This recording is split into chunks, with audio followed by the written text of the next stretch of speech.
my stoner mind.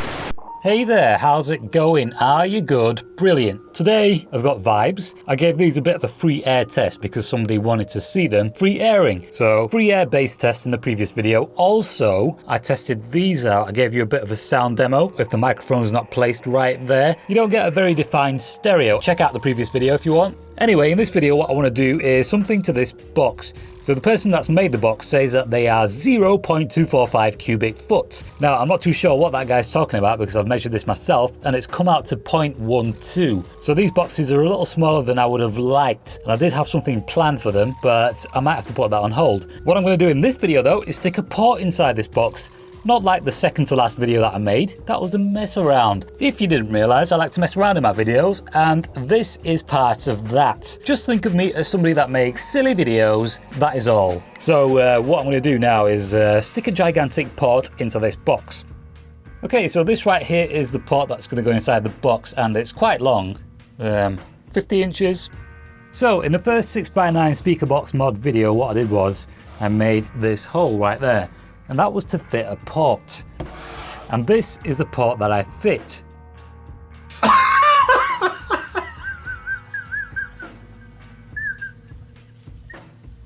According to the spec that the guy gave for this box, gives a tuning of around 80 Hertz. If you actually want low bass, I would say get a sub, don't get 6x9s. But that isn't to say that these can't get low. If they're on a parcel shelf in the right car, they can sound pretty decent. Now somebody left a comment asking me to do something with these 6x9s, something like play a test tone through them and see how low they can get, and then somebody replied to that saying if you want to get low, get a sub. A 6x9 is built for kick bass, 100 Hz and above. Kick basses actually start from around 55-60 Hz.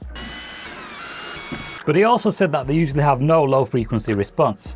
Yeah, in a box like this. So what I'm doing is taking these out and I'm going to replace them with some that are a little more powerful according to the frequency response, get a little lower.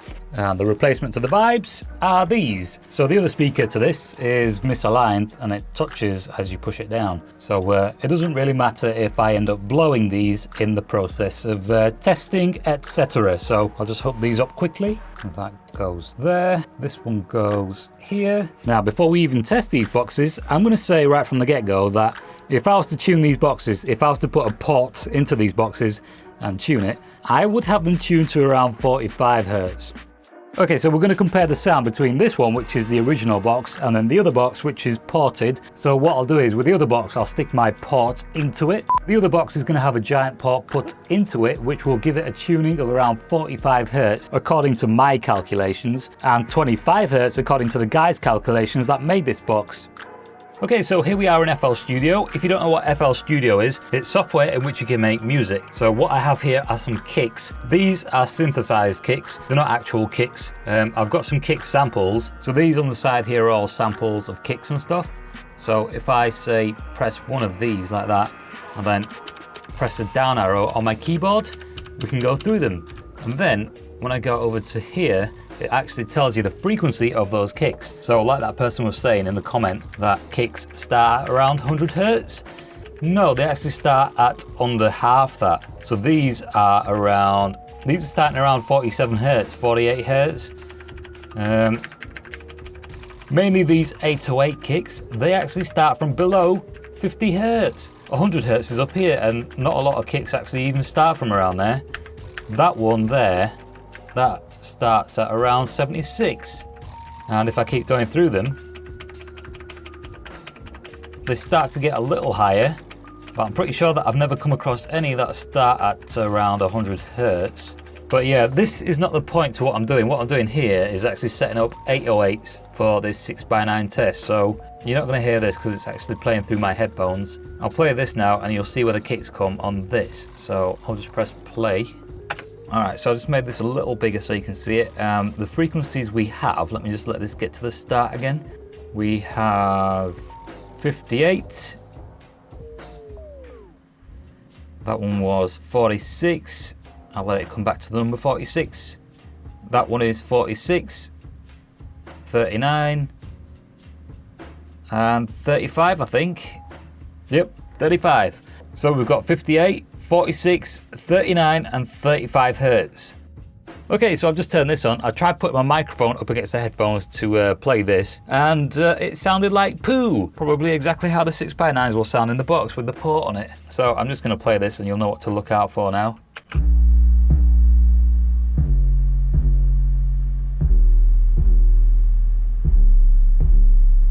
So that's virtually all bass. There's a few harmonics in there, obviously. What I'll do also is put this in there. So this is just going to fill in the rest of the spectrum. So there's, it's not just bass, it's not just boring.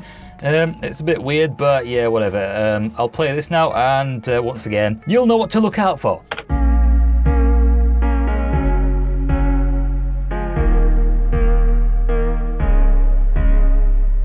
Well, it's not that weird, but anyway, we'll put this through the 6x9s now with the port in the box. Now, obviously, I'm not expecting much because this is...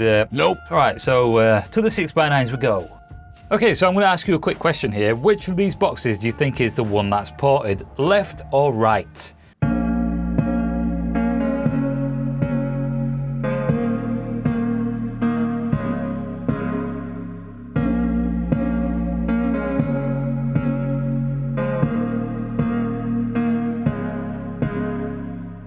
So there we go, that's that little test out of the way with. Which one do you think is ported then? It's kind of funny the amount of idiots that comment saying, oh, that speaker's crap because it doesn't move.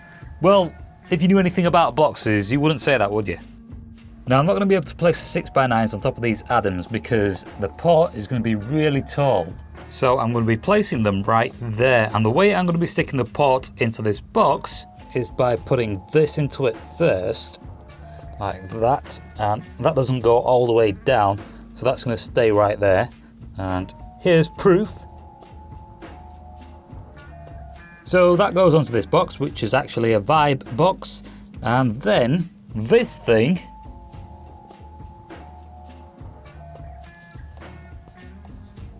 goes into there, and that is almost as tall as I am.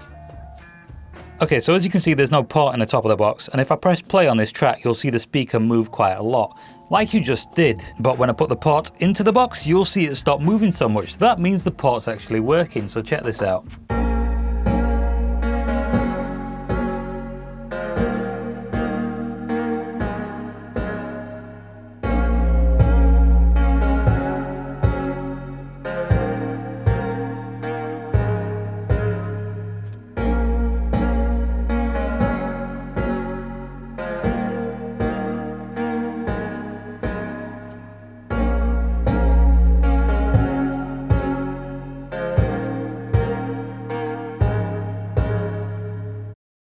Okay, so now we'll actually get to testing this.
So there we go then, now you know what this sounds like with a 50-inch port inside of it. It's actually about a 52-inch port if you include that little small black port right there. But yeah, obviously you can make these sound a little better by increasing the box size. Maybe I'll do something like that next. I'm just not too sure if I really want to. I mean, I can't even use big boxes in this room. Whatever I use has got to go on top of the Adams. Plus, I don't really want to knock anything off of the Adams. That would be quite disastrous, to be honest. Anyway, we'll see what I do next. Not really too sure, to be honest.